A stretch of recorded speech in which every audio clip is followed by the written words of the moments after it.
Hi everyone, my name is Nicolette Pearman and I'm a retention specialist with Academic Advancement Center STEM program, and I coordinate the STEM Arise seminar series as well as STEM programs and events. And today I'll be going through the presentation Navigating as a STEM Undergraduate Student Series Part 1, Creating Your Foundation.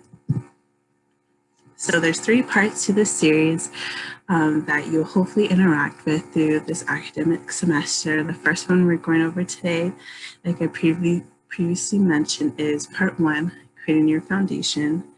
Part 2 is Building Your Foundation, and Part 3 is Conquering Your Courses.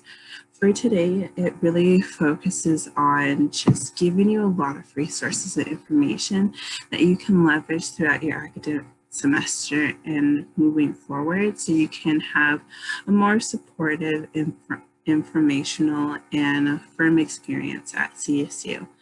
And the other parts that you'll hopefully interact with throughout the semester will build off of Part 1 and really give you the information and tools and resources to have a successful and confident time at CSU. So we're going to be going over 4 parts today. The first part is transitioning into your academic career, and it really focuses on that transition that you're currently going through or recently have gone through with coming to CSU and what that really entails. The next part is building your support system, what that looks like, and why that really matters. The third part is finding your spaces, really looking at intentional involvement. And the last part is going beyond your major, what that means and why that really matters for you. So starting off, we're going to be talking about that transition piece to CSU and just higher education overall. And we're going to be talking about that in the perspective of new experiences, because you all are going through a lot of new experiences and it can be overwhelming at times. So I'm going to break it down a little bit of what that looks like. So we're going to be talking about new experiences in regard to communities, academic experiences, and personal independencies and balances. So starting off with new experiences, specifically with communities, 3 instantly come to mind when I think about new experiences with communities. And the first one is being away from home, being in a brand new city possibly, and a brand new campus. And with each of these communities comes an array of emotions and experiences and what that looks like for you. So being away from home can mean being away from different people in your life that are really important to you, such as family and friends. It's also being away from where you grew up, home-cooked meals, and just your own space in bed to be you.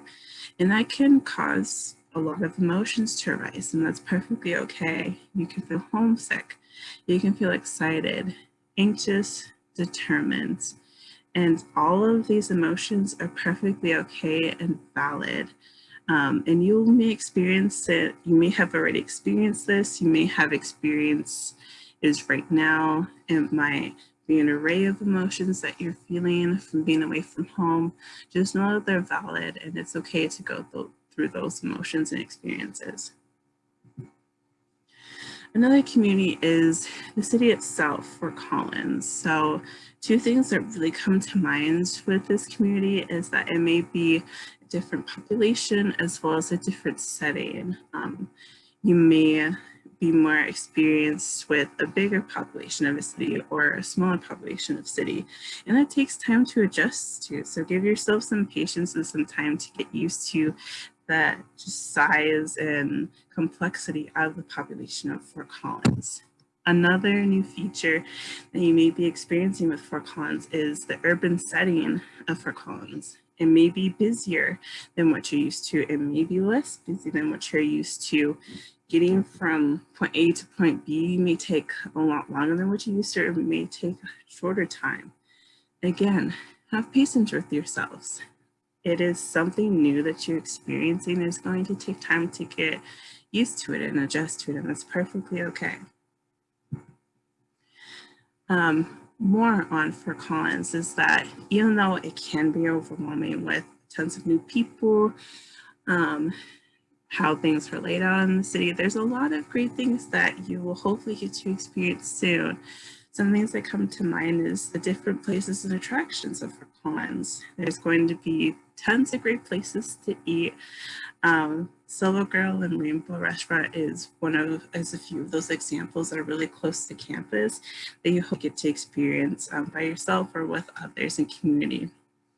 There's also a lot of entertainment pieces in Fort Collins, such as Horsetooth Reservoir, where you can hike to the A, as well as just hike around in nature. So in those moments of overwhelmment, also realize that there is a lot to enjoy in Fort Collins that you've yet to explore. And continuing on with that, this was some of what happened last semester in the fall. So there's food walks, there's art walks, and there's holiday lightings. So these are things that you can look forward to experiencing for Collins throughout the semesters and throughout each year. And lastly, for a new community is the campus itself. So Colorado State University. The first things that come to mind is, again, similar to Fort Collins, is the population. CSU has around 30,000 undergraduates alone, and that can be a lot, very overwhelming. Again, that is perfectly okay. It's going to take time to get used to that large amount of students, whether it's through virtually or in person. It's going to take some time to get used to. And with that population size can also come what is also something that you may experience, which is called culture shock. Because Colorado State University is known as a PWI, or a predominantly white institution. And this might be overwhelming. You may come from a community or communities that are more diverse in CSU, and that alone, the lack of diversity at CSU may be overwhelming. And no, that's okay. I went through culture shock when I went to CSU. I remember walking through the plaza. I just stopped and looked around, and it was just so many people of just one identity. And I got so overwhelmed because I came from a very diverse high school in Greeley, Colorado. And I was just like, what is this? Like, I feel so alone. Like, I was very overwhelmed and I was going through culture shock. But over time, I found my communities where there was diversity, where I didn't feel so alone because of my identities, and it became more manageable to handle. And that will be the case for you if you do go through culture shock. Just take the time to find those communities that I'm going to be talking about later, where you feel like that's your space where you want to get involved. And also, I wanted to explain a little bit about once you get more integrated in person on campus, that the campus has a pretty simple layout. CSU, the campus itself, the main campus, is in a shape of a square or rectangle. So the borders are 4 main streets that you'll hear a lot of your peers and upperclassmen refer to.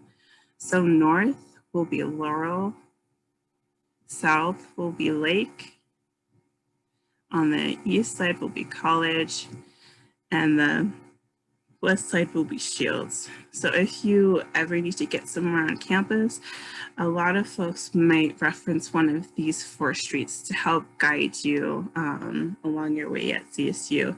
It'll definitely take some time to get used to. I still struggle with referencing these streets whenever I'm on campus. So again, have some patience and some kindness with yourself, and you'll get the hang of it in no time. All right, now to a different new experience is academic experiences. And the thing that comes to the forefront of my mind is when I think of new academic experiences is classes, students, and faculty. So we're gonna walk through each of these 3 and really break down what that means and what that looks like.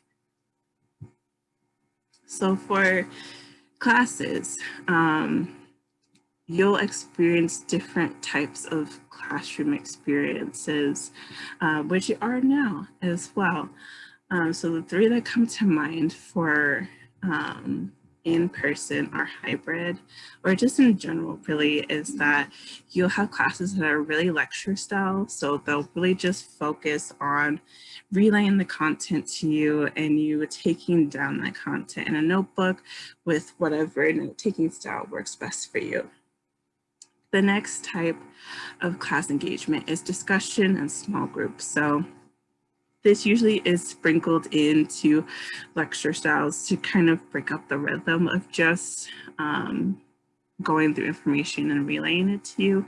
Some professors will sprinkle in small group discussions or just small group activities into the lectures in their classes, but some classes may just be predominantly discussion groups and small groups as well.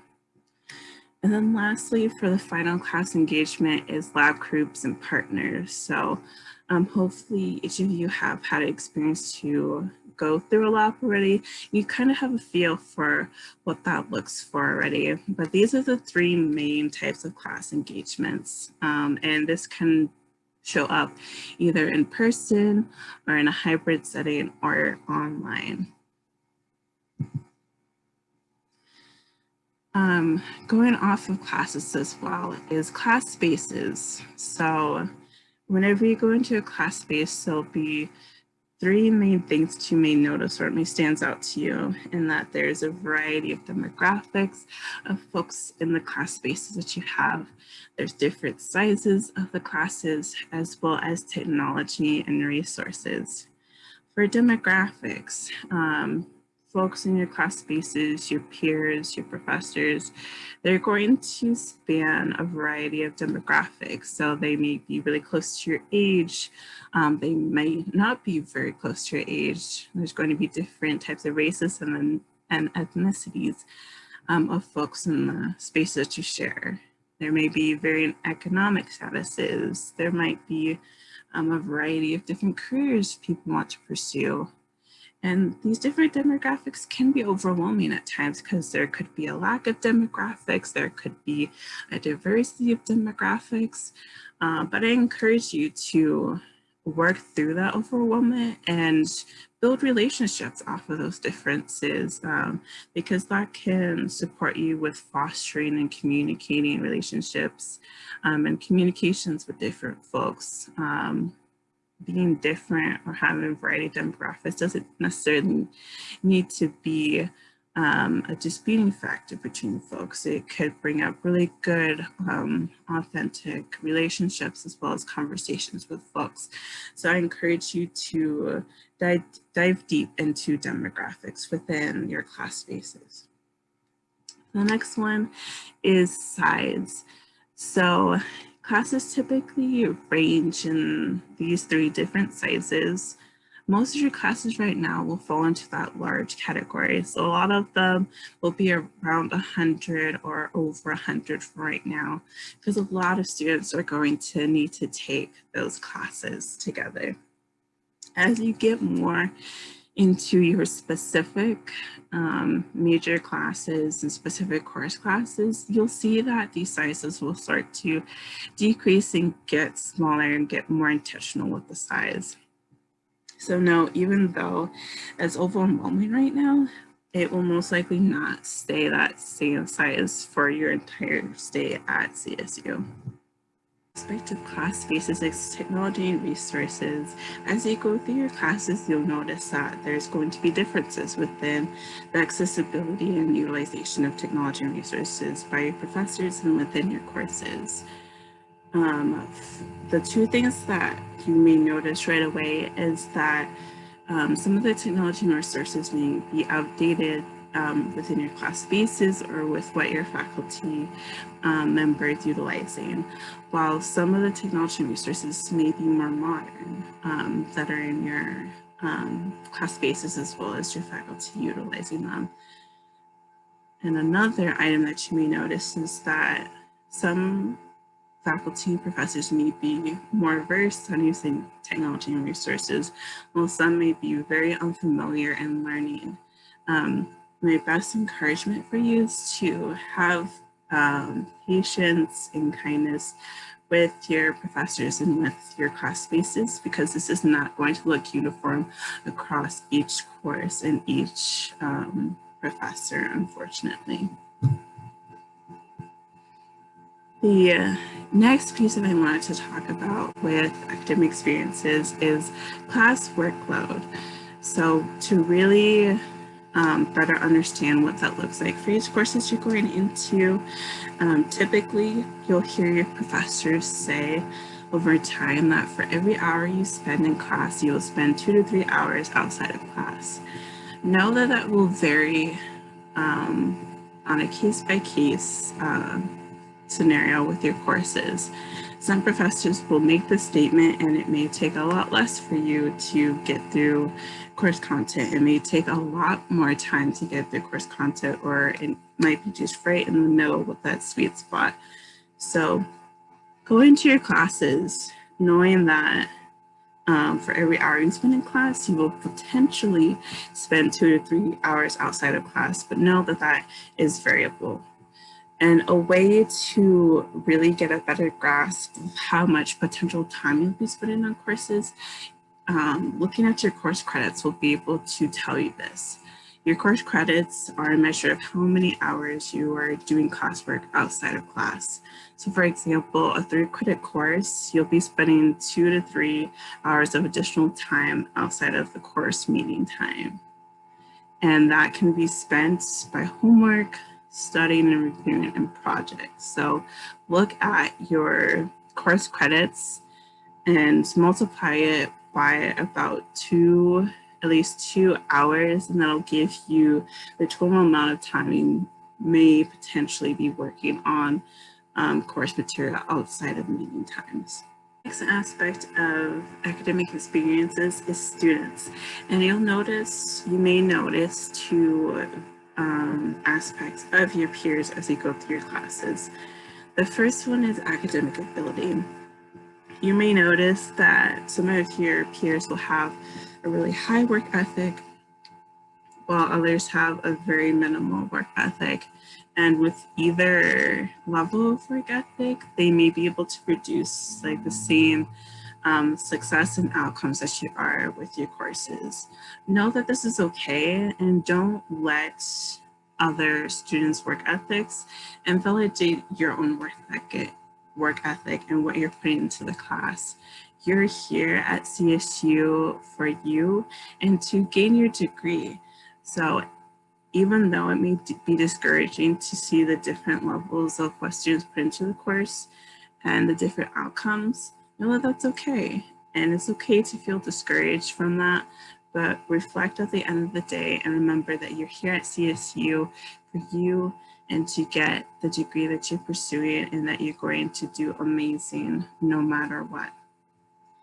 The next thing that you may notice about your peers and other students in classes is their backgrounds. And their backgrounds can be very, very different from yours. And some components of their background may include their identity, their income, career exposure, work ethic, and where they grew up.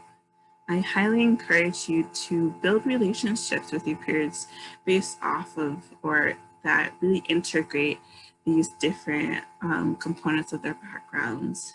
Don't let it be something that deteriorates from building that relationship and that communication with peers. But also recognize that when you are communicating with students with different backgrounds, it may be difficult, and know that that's okay. They're not going to understand where you're coming from all the time, and you may not understand where they're coming from all the time. Just as long as they're willing to listen, communicate, I think it'll be worthwhile to build those relationships. Now to the last component of academic experiences is faculty. So you experience many different types of faculty members for your class instructors. Starting at the top with professors. Professors are individuals who are tenured with no promotion remaining, which means they cannot be fired without a good, thorough reason. Next is your associate professors, who are tenured but have more promotions to achieve. Then moving down to the assistant professor and instructor/lecturer. For assistant professor, they are also they're going on a tenure track, and this means they are being monitored and evaluated for a 6-year span, and at the end of the 6th year, they'll be informed if they made tenure or not. Instructors and lecturers are on a similar footing with assistant professors, except they're not doing research. Any form of professor, so professor, associate professor, and assistant professor, are doing research and teaching courses, while instructors and lecturers, on the other hand, focus on coursework only. This is a similar case with graduate assistants and research assistants compared to teaching assistants. For the first two, which are graduate assistants and research assistants, they are conducting research as well as helping out with classes. And graduate assistants and research assistants can be undergraduates or graduate students.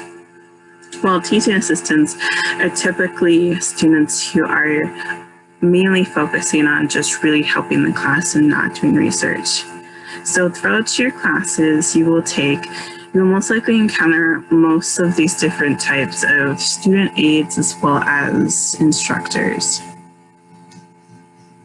On with faculty, you'll notice that all of your faculty and instructors are not going to be the same as you go through each course. And the main things that will vary between faculty members is their communication style, the way that they value attendance, as well as their personality. Starting with communication, you'll find faculty members that are either really specific and structured with how they like their communication style, or they'll be very open. With faculty that are more on the specific and structure side, they'll really want to stick to the way that they like to communicate. So they'll lay down their syllabus, they'll communicate it thoroughly throughout their classes, throughout the semester, and they're really not going to budge from the way that they like to communicate.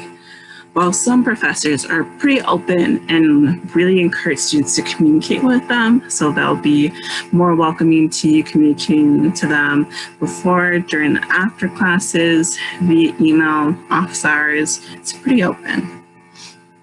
Now for attendance, it's similar view as communication with attendance.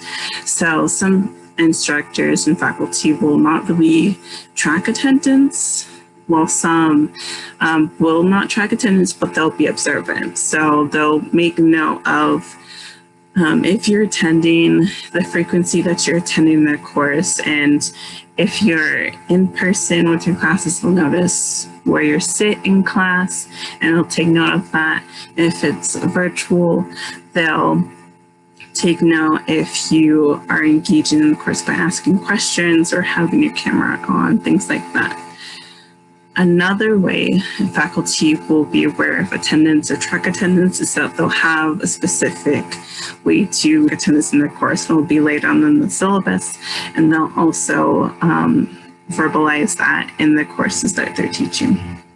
Just take attendance for every single course, and it'll be its own separate component for your class. So the difference between set tracking attendance and attendance taking, for set tracking, some faculty members will integrate like participation points and like quicker questions or quizzes. So that's their way of keeping tabs if you're attending the course. While taking attendance, they're literally going to go down the roster and take attendance for each course or course period. And finally, the personality for your faculty instructors will range across the board. Starting off with the first one, you'll notice that you have professors that'll be really empathetic and really just want to see you be successful. While on the other side, the very extreme side, some professors you may encounter or instructors will be very apathetic. It's either you get the material or not get the material. They're not going to be really supportive of your success. The next one is kind of similar to empathetic and apathetic, is that you'll come across professors that are really passionate. They are actually there because they enjoy teaching students. They enjoy seeing you be successful in their course and just at CSU overall. While you'll also encounter professors on the opposite side. So some professors will just be really excited and ready to go about their research. So the same energy that passionate professors and faculty have will be geared more towards the research and other things. They'll be more in an occupied mindset versus actually wanting to be there and support the students. You'll also see professors that are really supportive. Again, they'll want you to be successful. They'll want to take the time out of their day to set you up for success and make sure you're understanding the material. While some others will be very confrontational. Some professors are really discouraging, and they will blatantly let you know their opinion about whether they think you're going to be successful at CSU and after your time at CSU.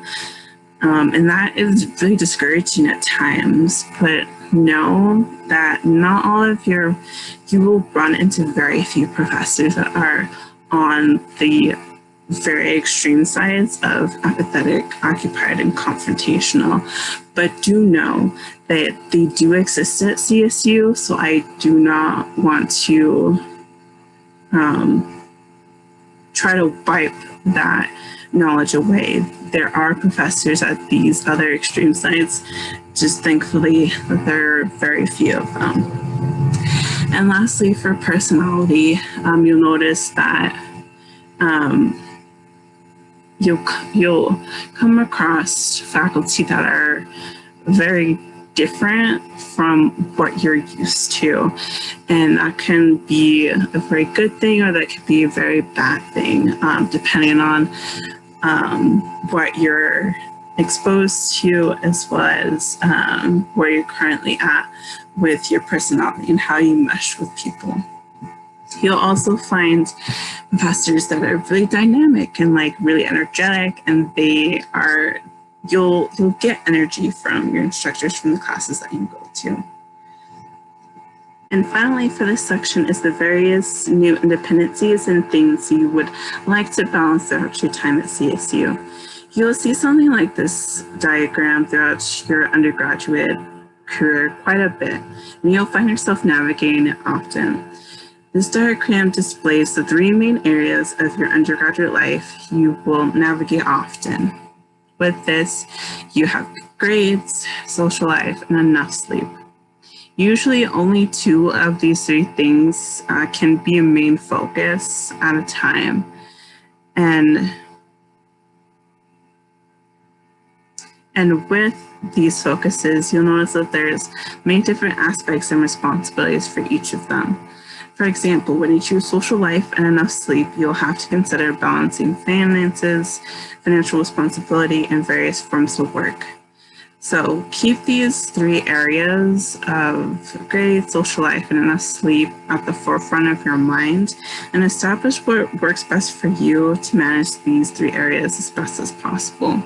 And know that it's okay if one of them starts to slip up, because you can only take on so much, and it will not be long-term with feeling that you're not meeting each of these three areas.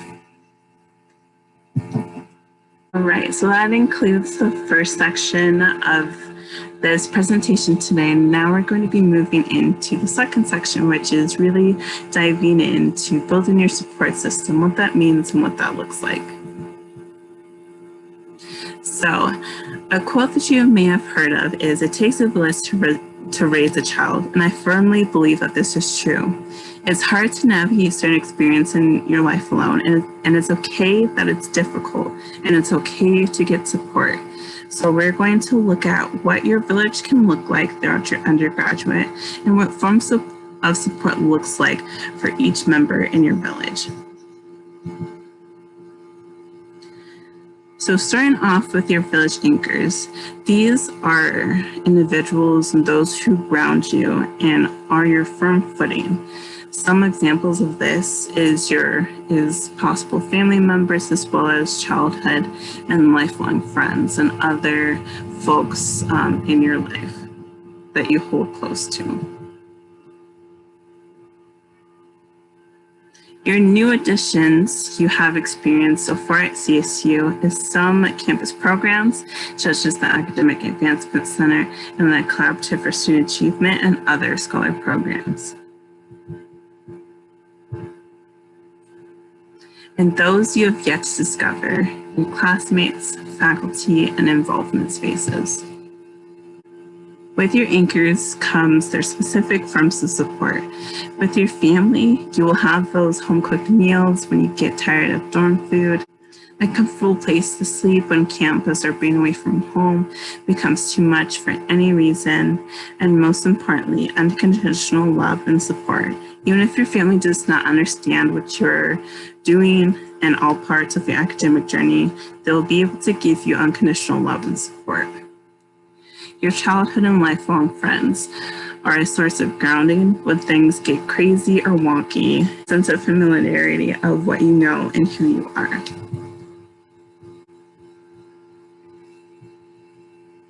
Your new additions will bring you community, a home away from home, and empathy.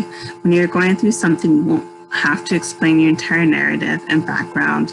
They will be able to understand and be able to support you right away. And finally, those you have yet to discover. For your peers will come academic support and new, hopefully, long-term relationships and bonds. For your faculty will come another form of academic support and knowledge along with guidance with your goals and hopefully a mentorship relationship that will last post-graduation.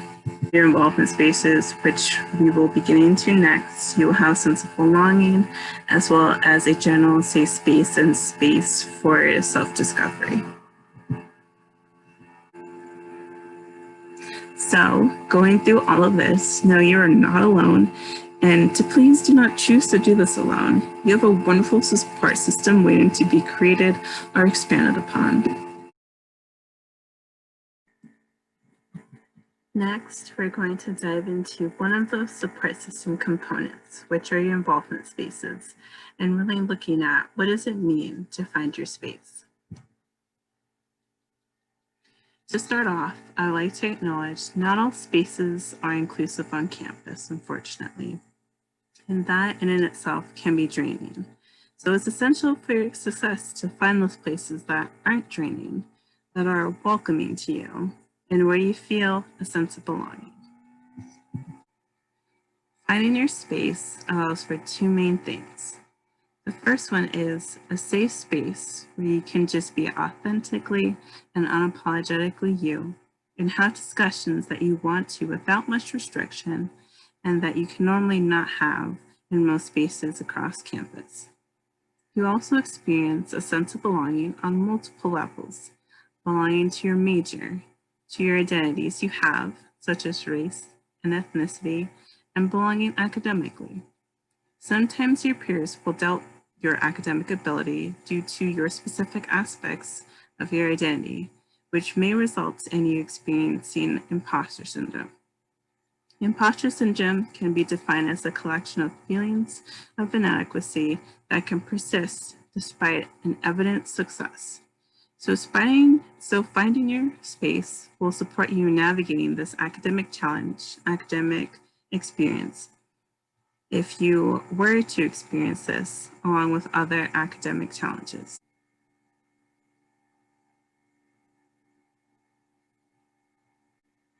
One of those spaces you can explore to see if you would like to call it one of your spaces is the Student Diversity Programs and Services offices, also known as SDPS offices. 7 entities encompass the SDPS offices, and they are the Black Office, Black African American Culture Center, NAC, which is Native American Culture Center, El Centro, and APAC, Asian Pacific Culture Center.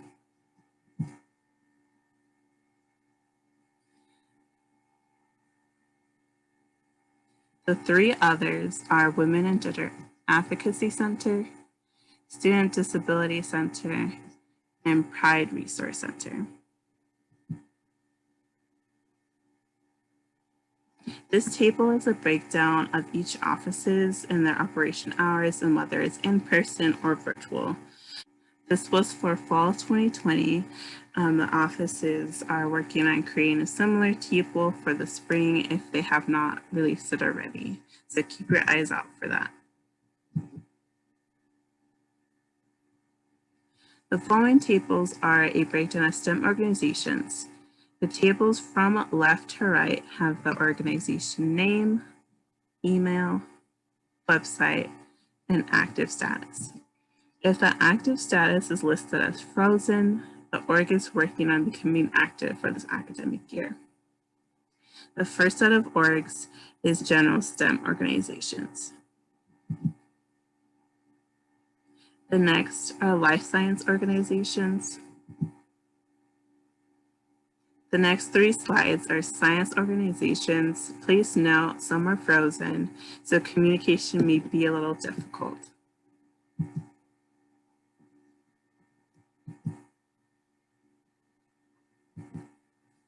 These are technology organizations. Two are computer science specific. Again, note some are frozen, so communication may be difficult when you outreach to them.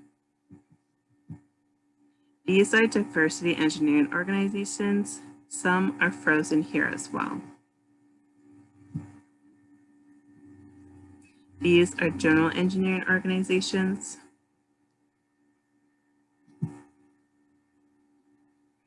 And these are biomedical and medical organizations, which are most are active, which are exciting.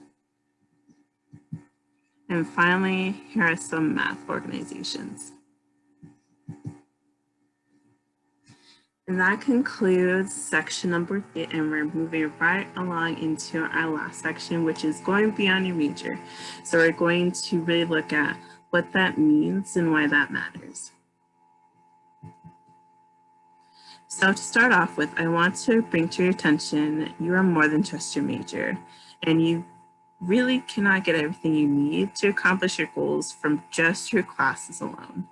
Accomplishing your major in your classes is a large part of completing your goals that you have, but doing more than your major and major specific things helps a lot as well.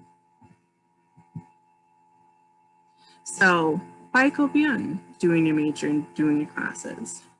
You should do it for yourself because you can discover new enjoyments, new passions you have that may be outside of your major. You will find new areas that bring you a sense of familiarity and community to you, and more spaces where you can be comfortable to grow as a person. Going beyond, you can also do this in support of meeting and networking with future employers, because it shows that you're involved in items outside of your major, and this shows them that you're willing and enjoy having a diverse set of commitments. If you're involved in these non-major commitments, it will show employers you will have a higher chance of staying with them, which will enable them to, which will enable you to experience promotions more quickly than your fellow coworkers and peers. Finally, participating in non-major activities such as partaking in non-major activities supports your growth as a holistic STEM professional. You'll be able to develop these skills you need to be a successful STEM professional, such as communication and relationship skills. These skills alone are essential because your work, even though very technical, very STEM, will involve a lot of communication with people.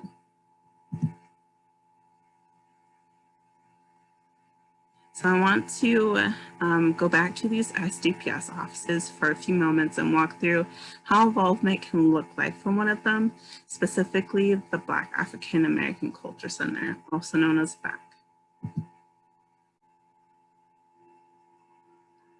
Within BAC, involvement I'll be walking through includes a few different components of this office, which are specifically looking at volunteering and service, cultural and history involvement, student organizations that are supported through the office, and general and academic support. Starting with volunteering and service. BAC has several service days throughout the year if you like volunteering and service work. One of them last year or the year before was Homeward Alliance Partnership, where they completed service that supported children directly in need whom were experiencing homelessness to get supplies and resources.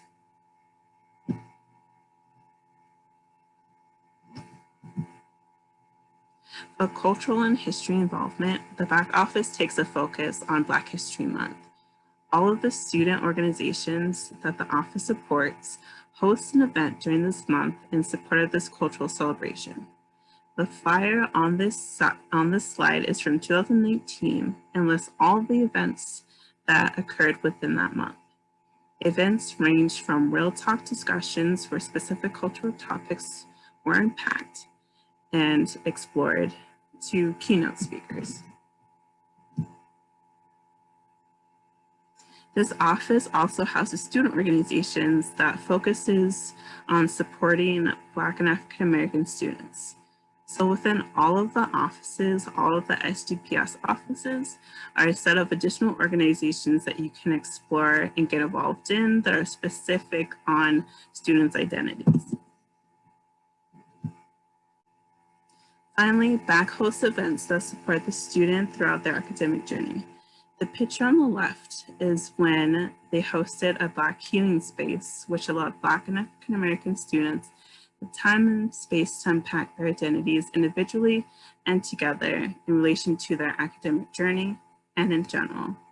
The office also has extended hours of operation during finals week. This is an example of what one of these 7 offices do to support students. Each office has a specific demographic of students they focus to serve and support, but are not exclusive to just that demographic. Anyone and everyone is welcome in their offices. Next is the Student Leadership Involvement, Community, and Engagement Office, also known as the SLICE office. This office focuses on supporting students with navigating and finding what their involvement looks like, as well as offering general supportive services. The President's Leadership Program, also known as PLP, is one of these services. PLP supports leadership development, awards a leadership minor, and is 3 semesters of 1 to 2 courses. Alternative Spring Break Program is another service offered through this office. Hopefully the pandemic improves so you all get to experience this because it is truly wonderful for everybody, and especially those that really enjoy service learning trips. This program offers 14 to 16 trips, all occurring over spring break. All are domestic except for 1 trip that goes to Panama. And the size of the trips are around 10 students, and each trip has a specific social justice service learning focus. Another service that the SLICE office has is a variety of workshops and presentations that they host for students throughout the academic year. And a lot of them have specific focus that they have that will support students in developing knowledge and skills in these specific areas. For example, they have workshops that center around diversity and inclusion, as well as leadership.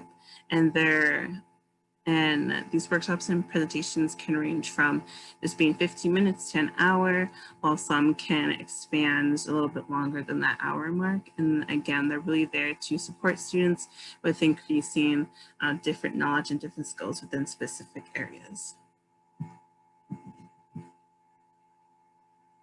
Here are a few more ways you can go beyond your major while finding support for yourself.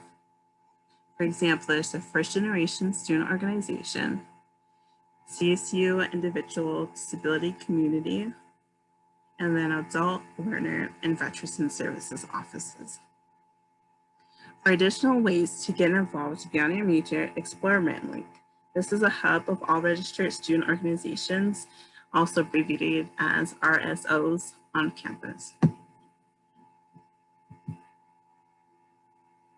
So that concludes the last session of this presentation, and you may be thinking, that was a lot, and honestly, it was.